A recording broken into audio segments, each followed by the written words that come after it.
மகாபாரத போர் நடந்துட்டு இருக்கும் பொழுது நீங்க எப்படி இதை புரிஞ்சுக்கிறீங்கன்னு தெரியல.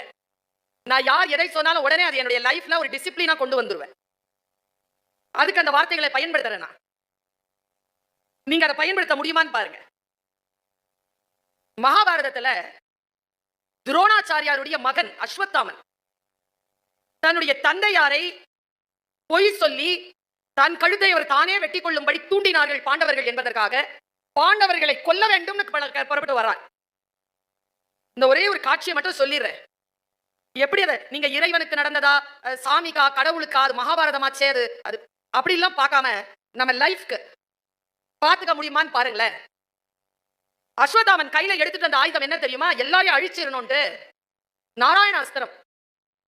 நாராயண அஸ்திரம் அப்படின்னா என்னன்னா, இன்னைக்கு இருக்கிற நியூக்ளியர் வெப்பன் போட்டா உலகம் அழிஞ்சிடும், அவ்வளவுதான். அந்த வெப்பனோட வந்துட்டாங்க. இப்ப யார் முன்னால இருக்கிறது? பாண்டவர்களை யார் சாரதியா நிக்கிறது? கிருஷ்ணர்.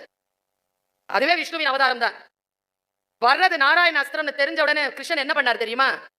தன்னுடைய எல்லா சைன்யத்தையும், பஞ்ச பாண்டவர்களின் சைன்யத்தையும் பஞ்ச பாண்டவர்களுக்கும் ஒரே ஒரு இன்ஸ்ட்ரக்ஷன் கொடுத்தார். எல்லோரும் பணிந்து கொள்ளுங்கள்.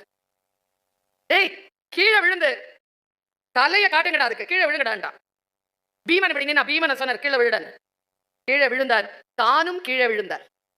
நாராயணாஸ்திரம் வந்துச்சு, எல்லாரையும் பார்த்தது, யாரை எதிர்க்கிறதுக்கு இல்லைன்னு திரும்பி போயிடுச்சு. நாராயணாஸ்திரத்துக்கு பதிலாக கிருஷ்ணர் எடுத்தது பணிவு என்கின்ற ஆயுதம்.